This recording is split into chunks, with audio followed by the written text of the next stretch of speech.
You count down? I will let you know. Yes. Here's Wen Yang. Hello, Wen Yang. Good to see you. Okay, now we can start. Okay. Dear Professor Leo and dear friends from Poland, from China, from the US, etc. So we are an international team together, ready to be listened to Professor Leo's talk on fluxes and fates of Asian major river-derived sediments to the sea. Before we start and give the floor to Professor Leo, I'll be some words of to make him or to introduce him to those who have not the chance had to meet with him. So he is with the Department of Marine, Earth, and Atmospheric Sciences of North Carolina State University. He's a full professor there. He graduated from Ocean University of China in 1992. And he got his PhD from Virginia Institute of Marine Sciences, the College of William and Mary.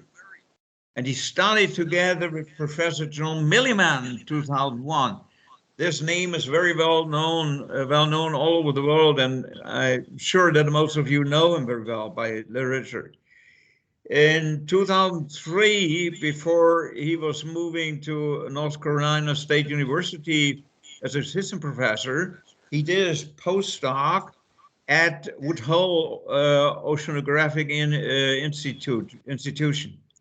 Now he's said already, full professor at NCSU. In the past 20 years, Paul has been actively working on the East and South Asian major river systems, particularly focused the face of those rivers derived sediments to the sea. He has conducted more than 30 research cruises, also of Yellow River, Yangtze River, Taiwanese rivers, Pearl River, Red River, Mekong, etc. So I'm just mentioning we had the first time to meet, it was in Yangtze. It was almost, we just covered 10 years ago, Paul. Yes, so time flies. Yangtze Institute of Coastal Research, and he said, whenever we'll meet again, it has to be in Szczecin. Now you're here. It's online meeting, but you're with us. You're still younger like 10 years ago.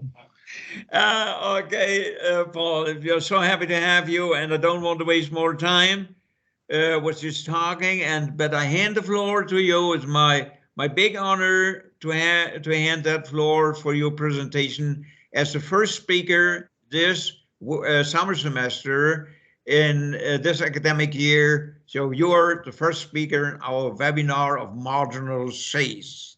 Please, Paul, take over. Yeah.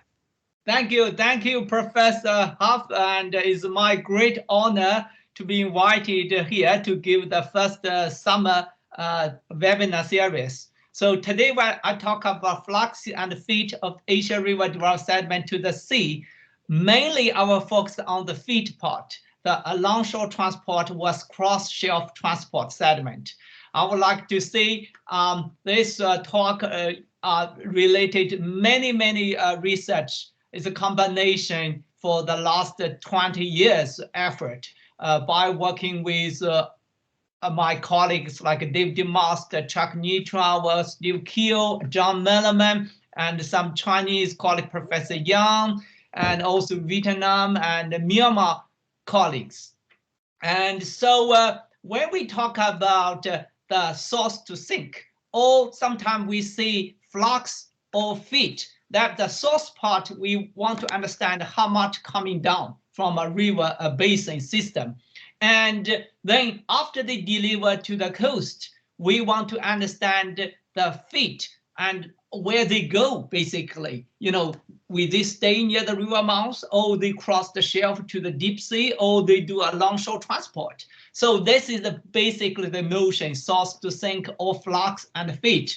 So talk about flux. We try to understand how much totally the sediment, the fluvial sediment from the continent to the ocean. So very lucky, 2011, this almost 11 years ago, John Milliman published his book, and in the conclusion, he said there are about 19 billion tons sediment is a river discharge to the global ocean, 19 billion tons sediment. Or you can see 19 gigatons. But one thing I want to point out is here, if you, I'm not sure, are you able to see my mouse? Maybe not. Okay, so can you see now? Yeah, so as you can see, there is a big arrow in the East and South Asia area. This the size of that black arrow signifies the amount of sediment flux to the sea. As you can see here, this area counts about 70% of total sediment to the sea. That's a lot. But because of those a large amount of sediment in this area, as we all know, in East and South Asia, also developed many large mega deltas like Yangtze, like Pearl River, Mekong, Irrawaddy, Ganges, or Indus River. And more beyond that, this region, if you look at this circle, inside this circle, there are about 3.7 billion people living this area with all those large river and delta system. So there's more people actually living inside this area, this circle, than outside. This is another amazing illustration, give this very contrasting picture. And furthermore, this area also counts about almost the fastest rapid growing GDP in the world. As you can see, only inside this area have about 5 or 6% every year. So that economy is very important. And from the geohazard point of view, as you can see, we are bounded by the Ring of Pacific subduction. We also here in the Indian Ocean, there's also a subduction Sumatra and uplifting of Himalaya. It's also very tectonic, active region.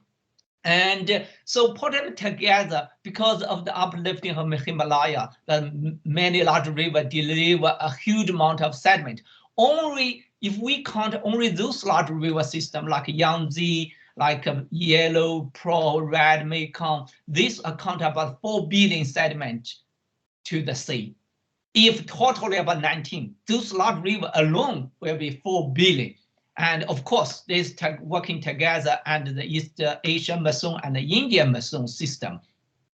So if we look at the sediment historically, and for example, the Yellow River, back to 1950, 1960, there's about, more than 1,000, even up to 1,500 million ton sediment. But now the red dash line is almost zero of the sediment. In 2016, only 10 million the Yellow River derived sediment to the sea.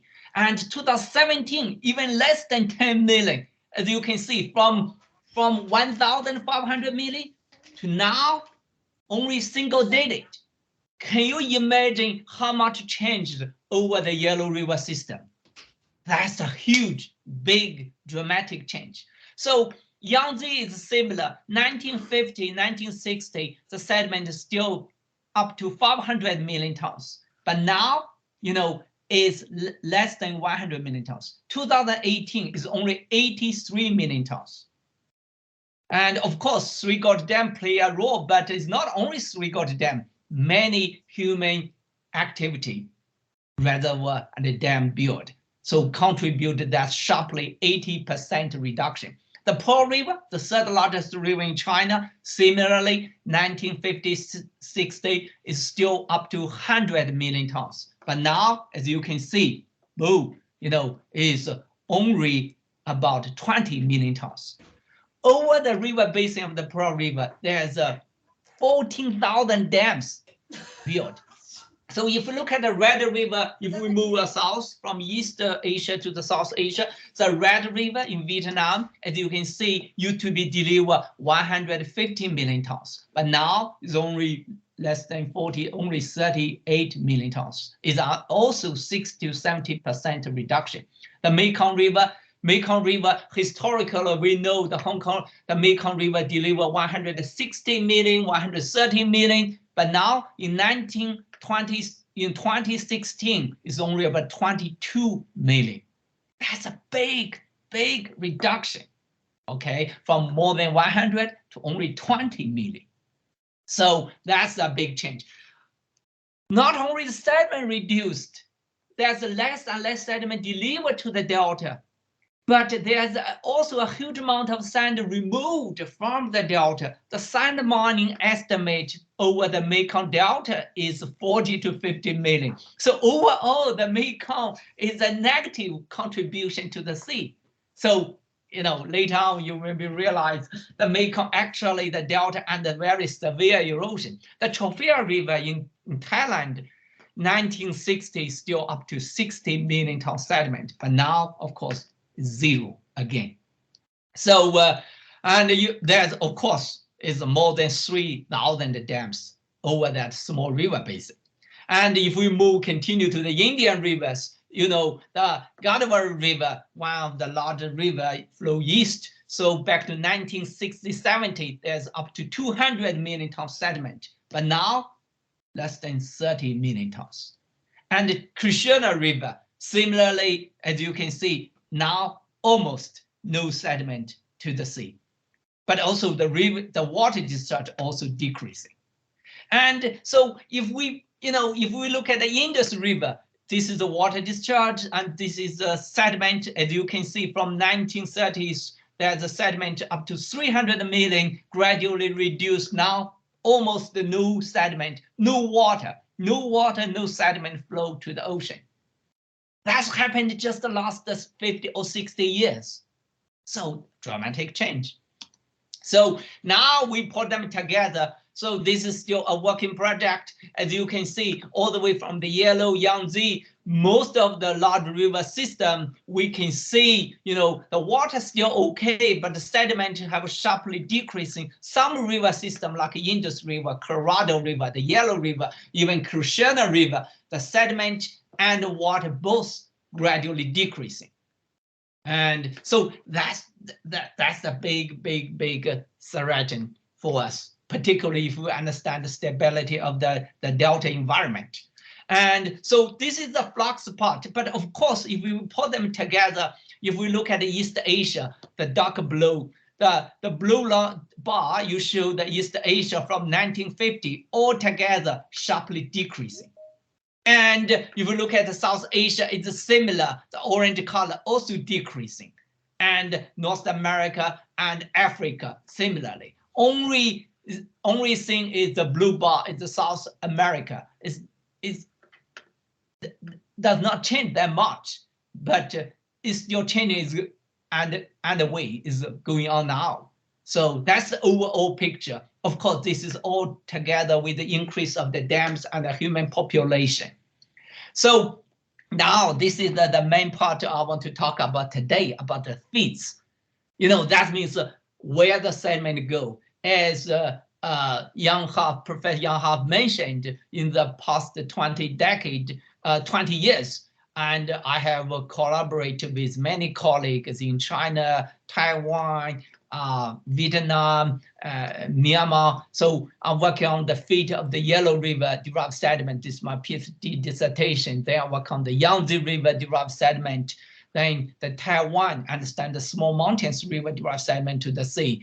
This is a research cruise I attended, and the Pearl River and the Mekong River, where I have 4 research cruises over there, and of the Red River in Gulf of Tonkin, and two research cruises, 2010 and 11. Most recently, we conducted research in Andaman Sea of the Eurovadi River system. So today, I am able to give you a big picture overview, try to see what's the fate of those large river systems, the sediment derived sediments to the sea. Then we see what kind of pattern we will get. So when we talk about the fate of the sediment to the sea, in 1995, like Don Wright gave this schematic model show when the river plume coming down, interact with the wind driving longshore flow, the wave, the even internal wave, bottom boundary layer, cross shelf transport. That's a wonderful illustration. And then later on, as you can see, but most of them, when we talk about fate of the river-derived sediment to the sea, most of them is focused on cross shelf. For example, this diagram, as you can see, the river plume, flocculation, gravity flow, and resuspension, like this. Even this review paper, published in 2018, show the source to the sink, it's all the way from the mountain, from the river, from the delta, in cross the shelf, about this cross shelf view, So, and second stratigraphy, classically, we still, with the sea level change, sediment come in. We have the low standard, we have maximum flooding surface. Of course, we have transgressive system checked, we have hard standard system checked. This is interact with the import, cross shelf, and sea level rise. So today, again, this is a classic view, for the sediment, for the record, for the fate of the sediment. But after we conduct the research, Yellow, Yangtze, Red River, Mekong, Irrawaddy, and Ganges, and if you look at the Nile River and some river in the Pro River, Adriatic Sea, and the Rhine River in Gulf of Lyon, and the Amazon, Mississippi River, and Congo, those large river systems, now we realize most of those sediment actually is not really cross shelf. Instead, they go along shell transport. So I will give you a couple of views. For example, the Yellow River Delta. The Yellow River Delta, here. So as you can see, based on the theta image, there's some plume come out, leave the Yellow River, cross the Berhai Sea, and the Yangtze. This is the place Professor Harp mentioned. We meet here 10 years ago, and so go to the Yellow Sea. So, and we conduct some research beginning my PhD dissertation, and later on the more research over there. As you can see, this is the river mouth, and this is Shandong Peninsula. From the river mouth all the way to this location, there's about 600 kilometers. So, but the data show, for example, this one show there is an underwater subaqueous delta extended all the way to the North Yellow Sea here in this location. And if we look at this couple seismic profiler, and we will see here, use a P2 and P3, as you can see, there's a sediment lobe sitting on the seafloor up to 30 meters in this location. Similarly, at these two lines, 4, 5, 6, 7, you see 4 to 5. Similarly, also there's a river-derived sediment lobe, deltic deposits sitting there.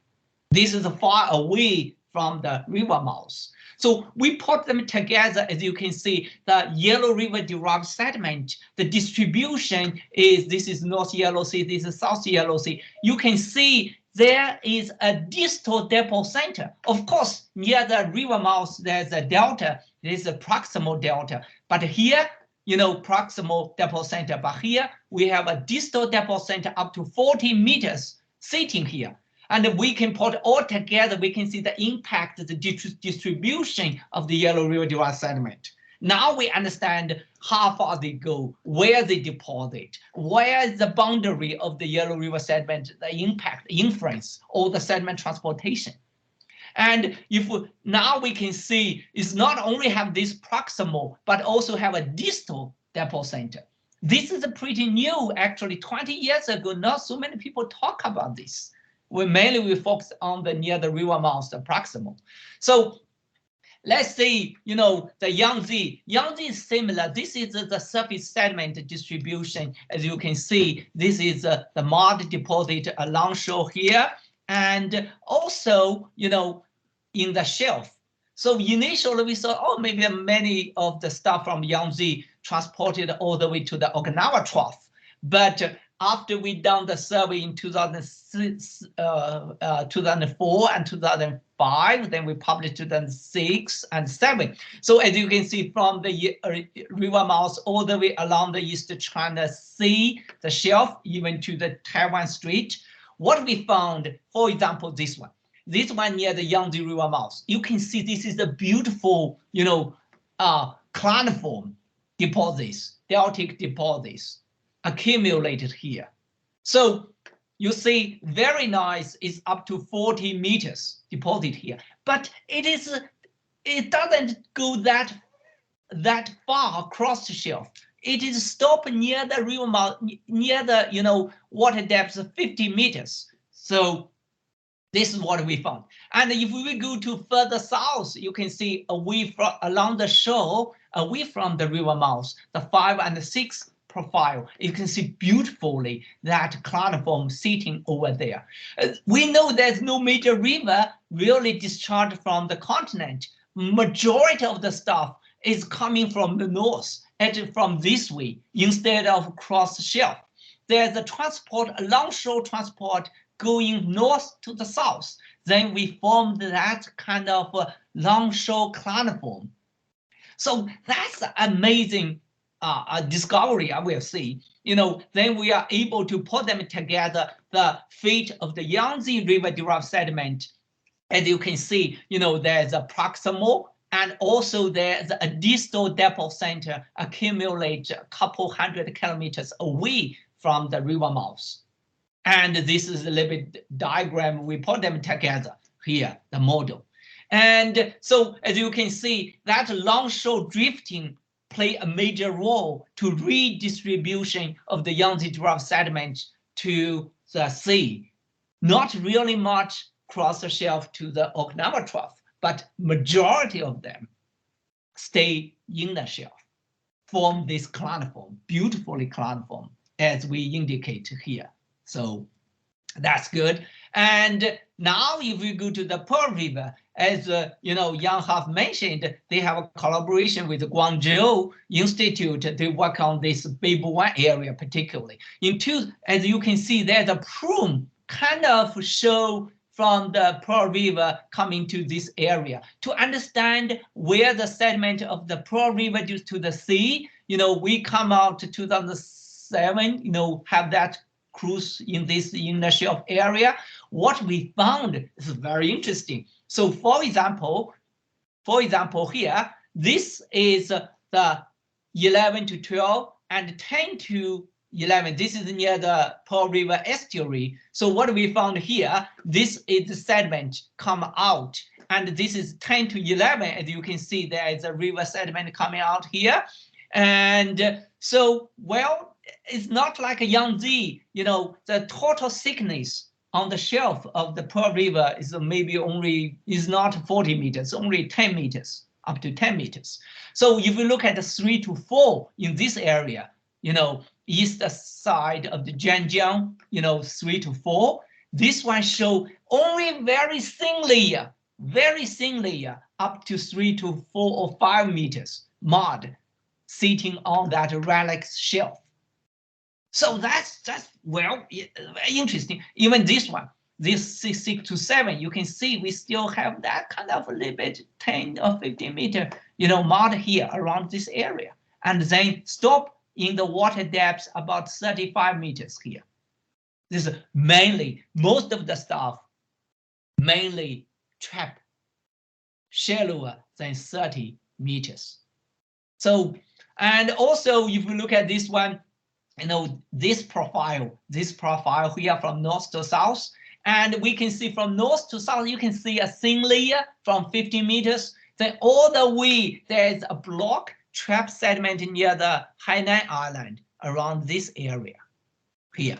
So we try to see what's the possible, how far of the Pearl River derived sediment to the sea. And this is circulation, as you can see, in the summer, and you can see go all the way this way and have anti-clockwise. And so we suspect that some sediment may go through the Qingzhou Strait, go into the Beibu One, the Gulf of Tonkin. And our German colleague and Chinese colleague, they have that kind of survey in this area. And what they revealed is amazing. As you can see, this is similar what we found at the distal depot center. I suspect, and this, this cuneiform in this area is mainly from the Pearl River.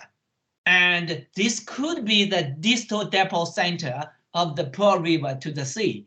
But, well, just, we maybe need working together, have put this story, I know there's special issues published. I remember Professor Huff mentioned to me there's a butterfly delta. There could be kind of, a portion coming to this area. And so, okay, let's move on to the Mekong River. This is the Mekong River Delta. As you can see, the sediment plume, this is the river mouth. And this go all the way shifted to the west and the south, even to a little bit of Gulf of Thailand. So in 2004, 5, we 6 or 7, we conduct a research cruise in the river mouth, and then we coming back to around the delta area and try to figure out exactly how much of the sediment accumulate here.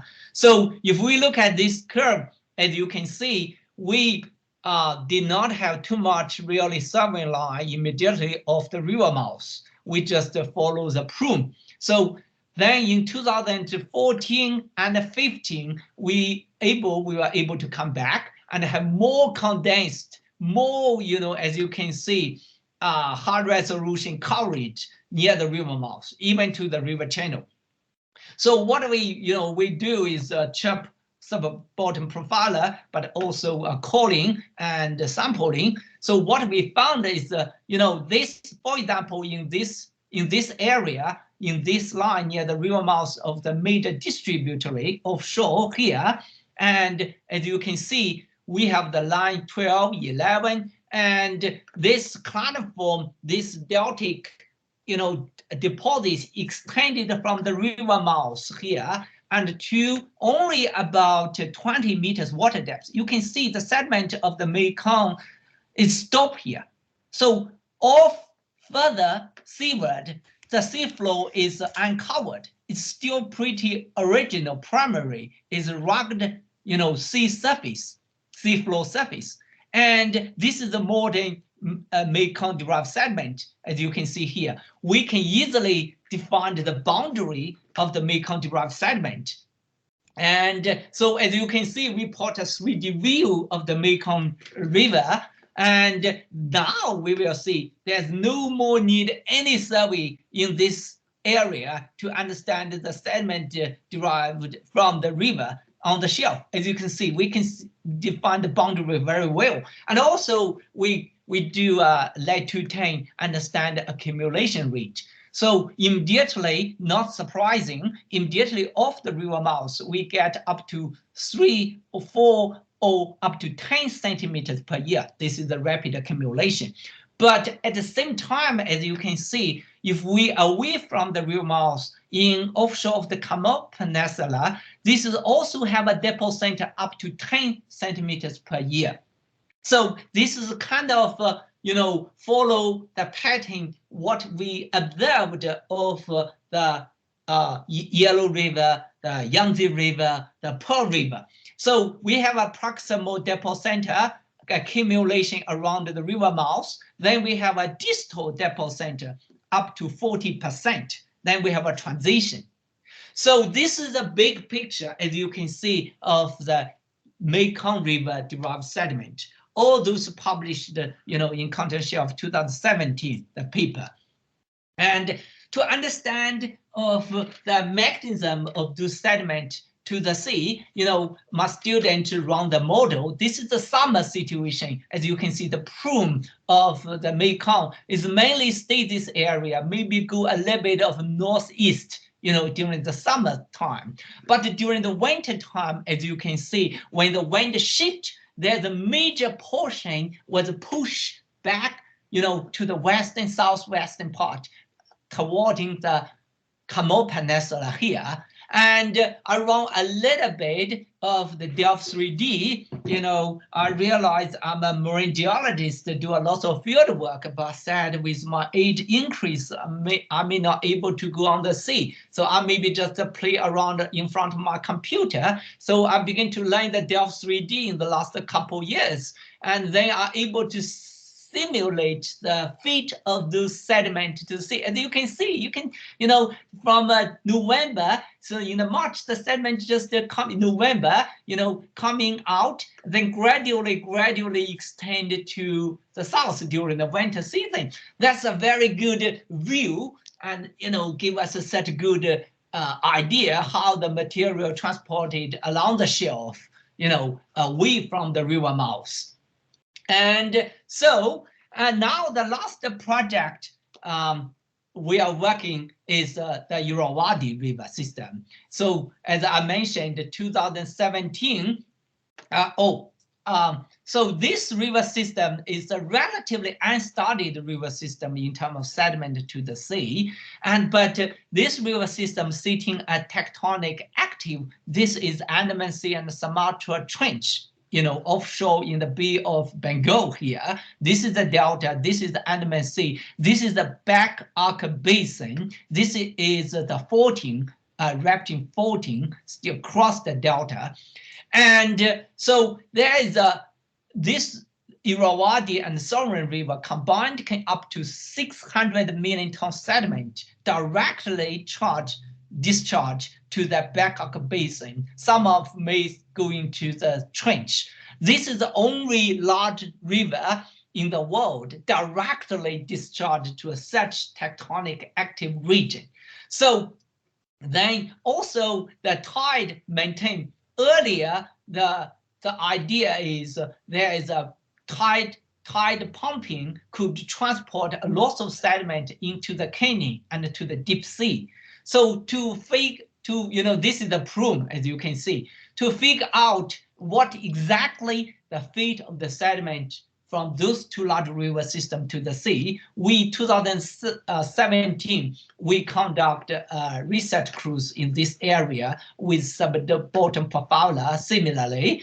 And we get a 1,500 kilometer seismic track and 30 casting core. So this is what we work on the boat. This is the Myanmar colleague, this American student and a colleague, as you can see for the sampling.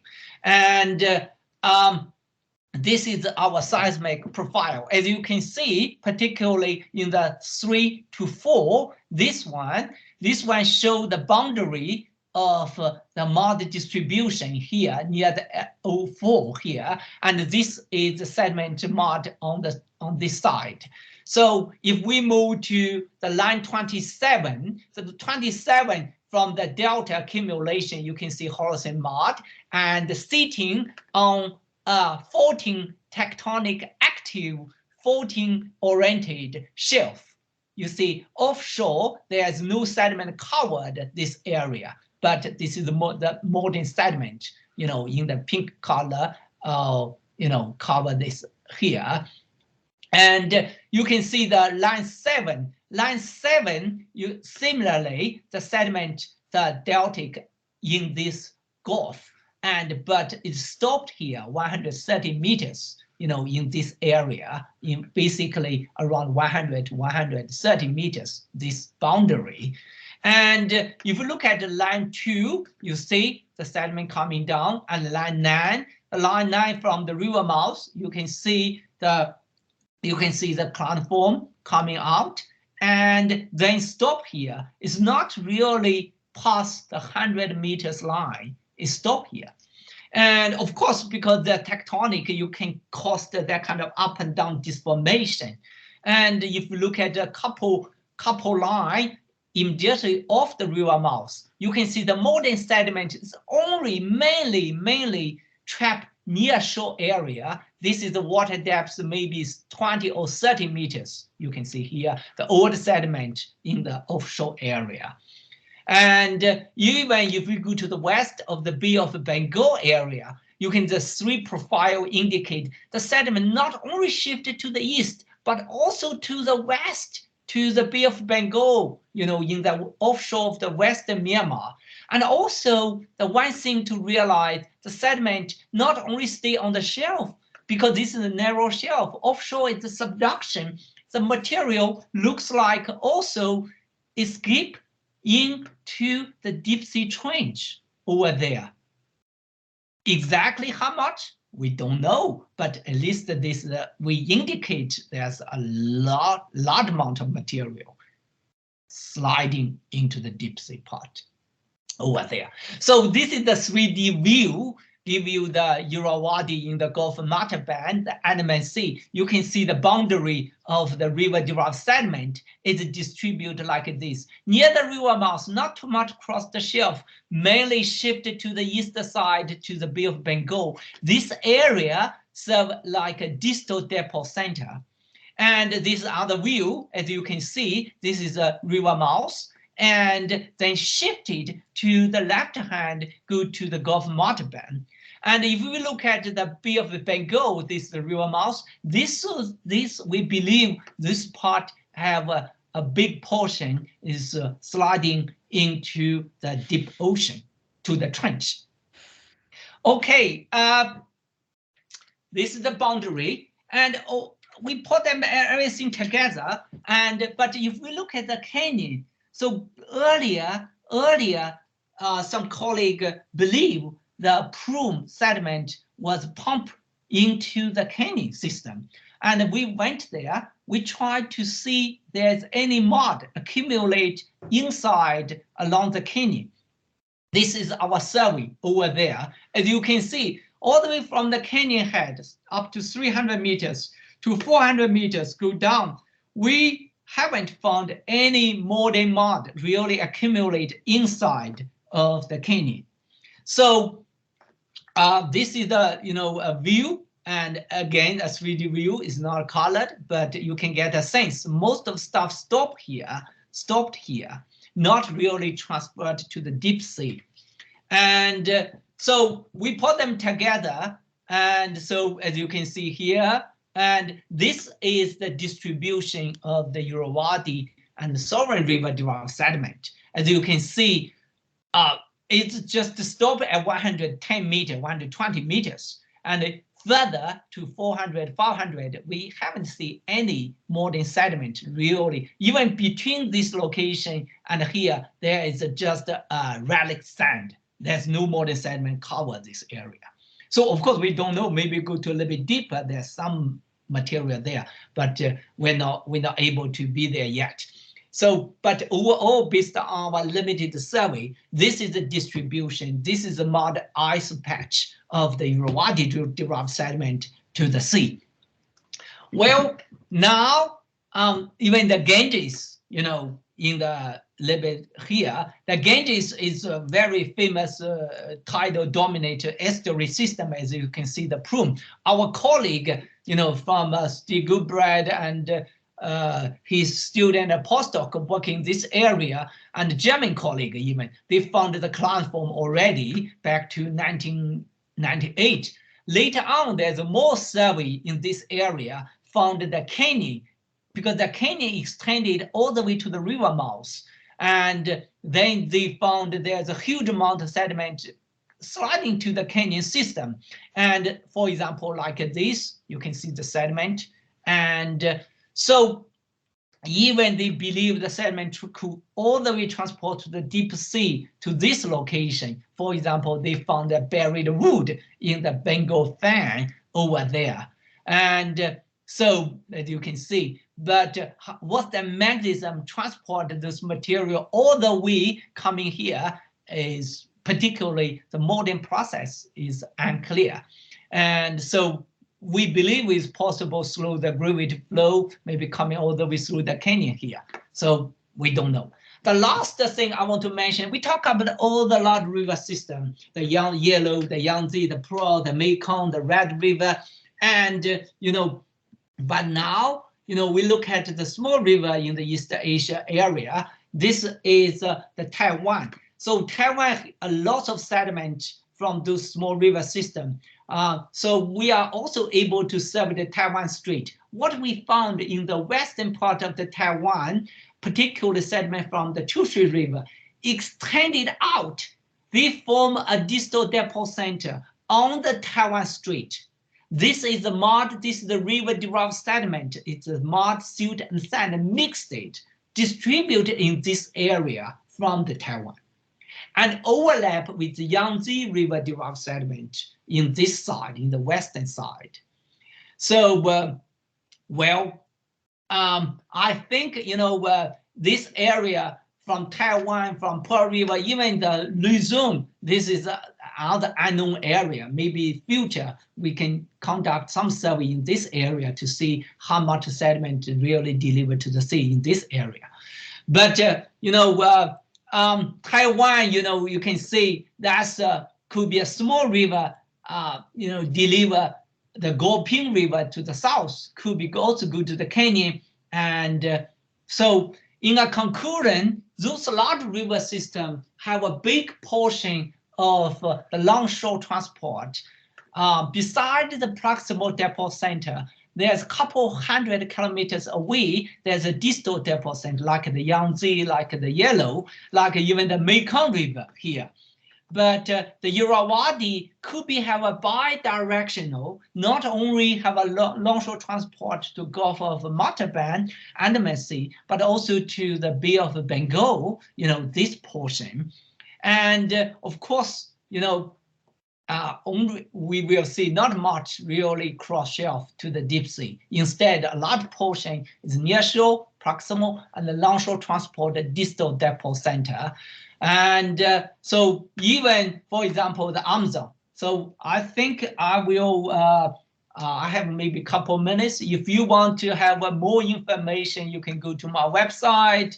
You can look at all those related publications like the Yellow, the Yangtze, Mekong River systems. And so last thing, I finished my talk, but I want to say for the future, like the Mekong River, like the Amazon. Amazon, we know there's a lot of sediment. There's also a longshore transport all the way to the Orinoco. And but how much exactly those stuff in this area, like a French Guiana and Venezuela, we need to run a couple seismic profile across that mud area to get more precisely distribution and quantitatively defined. And for example, in Mediterranean Sea, all the way from Abra River, Rhine River, and even the Pearl River. So now is most of still the longshore transport, even the Danube River. So even the Pearl River, for example. And so the future interesting area could be like Abra here, and is the Nile River.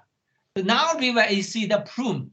From this satellite image alone, we see there's a lot of actually longshore transport go to the coast of Israel. And our colleague over there, they studied from University of Haifa, studied this shelf. And what they found, this the plume accumulation from the Nile, and also not only the longshore transport, but also a big cross-shelf transport, as you can see. The Nile just like a passive plus active margin together. Large river like Amazon, Yangtze, also like a small one like Taiwan, like the Yale River in California. So that should be a very interesting place to look at. So this is a combination like the Ganges, Nile, so coming down longshore and a cross-shelf major portion to the deep sea. So I think I will stop here.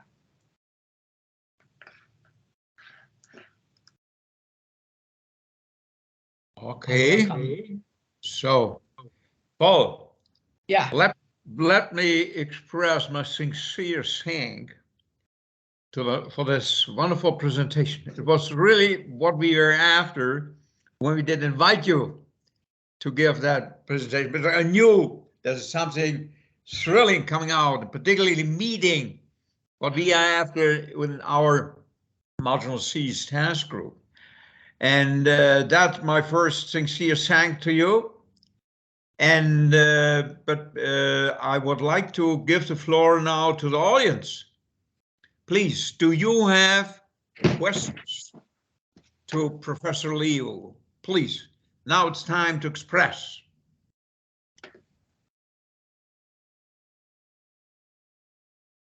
I don't see any raised hands.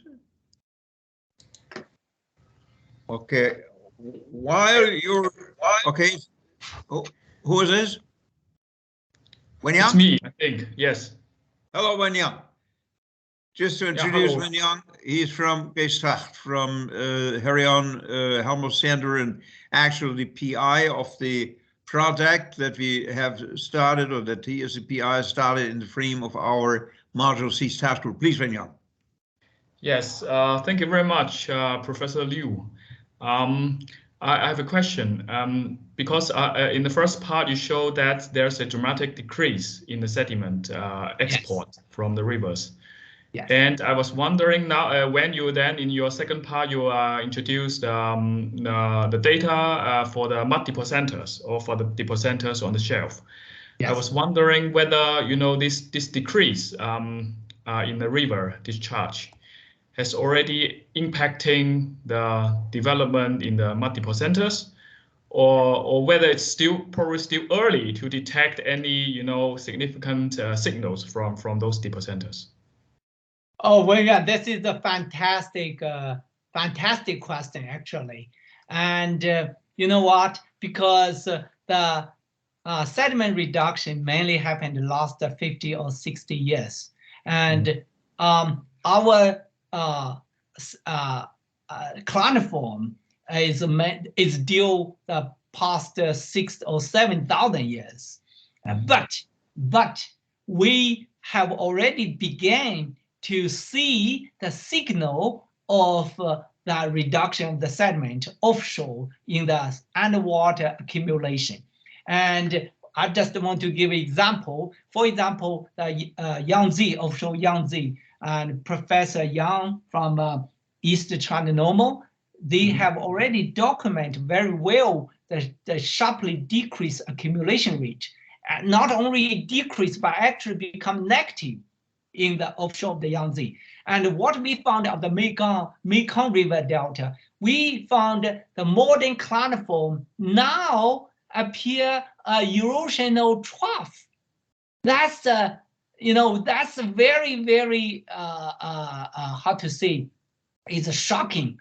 And to we know the sediment, the shoreline is a retreat, is a erosion, but we didn't expect there's 8 meters already was eroded, from the previously accumulated cliniform, now already cut down. So I think that we will begin to see more and more such kind of evidence if we conduct more research in those large river system, particularly after, in the future, near future, the impact of the reduced sediment will begin to show up. So not only the delta shoreline be eroded, but underwater delta front is also being eroded and cut down. Yeah. Thank you very much. Yeah. Okay. Are there more questions? While you're thinking of your question, let me ask one to Professor Leo. Paul, did you balance actually the sediment accumulation regionally and also sub-regionally, river mouths by river mouths? You see, we have the decrease, particularly in sediment accumulation because of the reduction in sediment supply. And do you have any quantitative data on the accumulation that means a kind of quantitative balance? Well, let me, because I found a slide. For example, let me try to see a little bit about earlier question. This is the Mekong Delta. and we do a shoreline analysis. The red color indicate. Can you see the slide, right? Yeah. You know, the red color indicated this is the strongly severe erosion portion. So we have these two seismic. These two seismic, as you can see here. So these two, you know, from 9 and 11. So as you can see, 9 and 11. This is a strong erosional feature. Here is up to 8 meters, this erosional trough. So the cladiform is supposed to go like this. But now those one, you know, this is why the shoreline have a, you know, 20 meters, 30 meters every year is a retreat here. So it's lost the balance. And answer your question, you know, how to say, from the lead 210 accumulation profile near the river mouth in this area. And we used to see, let's see, before 1950, 1960, we used to see a rapid accumulation. Then, you know, in the winter, the erosion of this area transport sediment down there. So we see the reduced accumulation, but still accumulate. But now we begin to see on the top layer, they have become negative, top layer. And here, we still see accumulation of the distal, the downward, but the accumulation decreased. Because this is the balance, because there's the Mekong as an example, overall there's no net sediment discharge to the sea. We actually, some colleagues working on the tidal channel, what they found actually sediment moving from the sea inside to the estuary now, because the dredging of the sand from the delta. Because now it's only 20 million tons coming down. And every year you're moving away 40 to 50 million tons. You lost the balance. So that's a very severe situation now. Okay, thank you very much, Paul. I have some more questions, but first of all, I would like to hand the floor to Teresa, who would like to ask something. Okay, thank you very much, Paul. My question may be somewhat beyond your expertise, but perhaps you could answer that. Mainly, I'm interested in the possibility on the part of geologists to detect any signal in the sediment from atmospheric sediment transport to the sea or the ocean, because now we know that there is over this recent decades there have been increased atmospheric sediment or dust transport from Asia, especially into Pacific. Could you say something about it? Yes. You know, that's another good question. In a river-dominant margin, the magnitude of the sediment to the shelf, of course, 99% is from the river because river is too dominant. But when we have a little bit away from those river impact margin, we begin to see increased import from erosion import, atmospheric dust, particularly in China, you know, Mongolia, and the dust storm contribute a huge amount to the Yellow Sea. Even people mentioned they can see the signal in Greenland. So, but how much exactly of this sediment on the shelf mud is very hard to quantify. I know there's some study. I just don't have a number in my mind.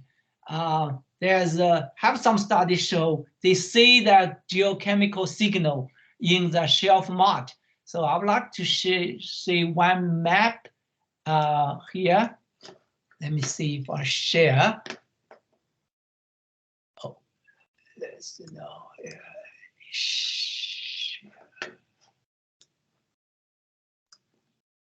So this is in the Yellow Sea, and we see this is the Yellow River-derived sediment. Of course, in this area, this is 99% from the river. But in the central South Yellow Sea, the geochemical analysis did see the atmosphere dust accumulation contribute some. Of course, even with maybe a very single-digit percentage, but we do see the signal. But if we go to a little bit further, let's see Okinawa Trough, even Pacific, wow, there will be a major portion. Like a Sahara, in Atlantic, there's a large portion is from the wind. Yeah. That's true. Thank you very much. Okay, there is one hand raised. This is Yin. Dr. Yin, is that correct? Yes, thank you, Professor Liu. I have a question about how would you think the surface waves when you consider the longshore transport, sediment transport? The surface wave? Yeah, surface wave, and including some kind of stones. Whether these could play a role. Yeah, a very good question. There's a colleague from the Third Institute, Li Yuanhai, and his group in Xiamen. They studied the impact of typhoon and how those impact the sediment transport, that the Yangtze plume, goes that far. They found that they play a major role. And here is the question, like the Pearl River. How does the Pearl River sediment, we know Pearl River compare Yangtze and the Yellow, Pearl River is a very small river, but how those river system, carry all the way to the Hainan Island, even go to the Beibuwan and the Gulf of Tonkin. What's the role of the typhoon played? This is the question you need to study. And so I think there's we need to put that kind of observation and modeling together. I think we would definitely, particularly the winter monsoon season, we would disturb resuspended the previous last year accumulated material, then steered up and then longshore current, then carry down to able to travel much further. I think play a very important role. Okay, yeah, thank you. Okay, thank you very much. I have a question to you, Paul. And I remember our discussion in Yangtze, and that was particularly on the Yellow River Delta. So we discussed the question of the reduction of sediment accumulated supply to the basins, the receiving basin. And we were discussing what is the reason for this. And you mentioned particularly also referring to Milliman's publications. That is a big portion of this is anthropogenic, because the regulation of the river beds and the damming up the river, etc., cause that sediment supply will reduce because some of the sediment load is being caught during the transport to the mouth. How's the relation between anthropogenic? Yeah, that's particular. How is the interrelation in your view after this 10 years between our discussion and today? Is there an increase of the anthropogenic impact? Is there a decrease? What is that? Well, the river, of course, is like a human being, is complex. And, like the Yellow River, like the Indus River, like Colorado River, those rivers, the Yellow, Indus, and Colorado, even the Krishna, those rivers, you see the water also decreasing. Of course, if there's no water, definitely there's no sediment transport. Because how come the water decrease? Because they use the water. Colorado, we all know that, we build a dam, we withdraw the water for human, for industry, for agriculture. Same as the Yellow River. Indus River, similarly. Krishna River, similarly. Because human beings use up the water when they use up the water, there's no sediment. And the Yangtze, Mississippi River, even Daniel, right? And Pearl River, Mekong River, those river system, the water didn't really decrease that much. But sediment, those is mainly caused by the built dam, you know. So in those systems, the Yellow, the Indus, Colorado, Krishna, because no water coming, the delta actually destruct, so, you know, eroded even very bad. The Yangtze and other major river system like Mississippi, there's still water coming, and only the sediment, maybe the sediment concentration decreased. And so how the two different models have a different impact for the sediment transport further to the basin or accumulation, I think it's still unknown. You know, I haven't really came out a conclusion yet. Okay. Well, today, as I mentioned in the beginning, we just scratch the surface. We go very quickly, so many large river systems. Even one single large river system delta, we was a couple hours presentation, but now we just give a big idea, big picture of what's going on overall. Sure. And particularly you have to consider in this context the regression, the Holocene regression of sea level. I mean, that together with sediment supply, that determines the advance or the retreat of the coastline. That means regression or transgression. So therefore, it's a very complex system. And thank you very much for your answer, your reply. Sure. So friends, we have more questions or comments or ideas that you want to contribute to the discussion.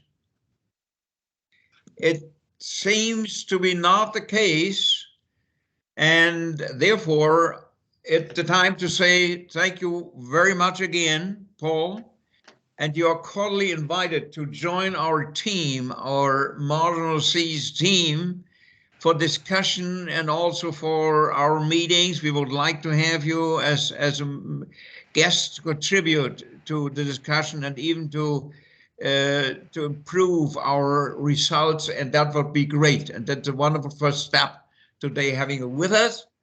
And I think I express also the wish and the opinion of all the participants of that afternoon meeting, of the European afternoon meeting, which is in China already very late today. On behalf of the conveners of Jana and Andrei Witkowski, thank you so much, and also the ones who spent the time with us this afternoon. And I say not goodbye, I just say so long, and thank you very much. Thank you. As you can see, a great honor already to try to promote your talk series. Already put on the Twitter about your initiative here, webinars. Okay, thank you very much, Paul. Sure.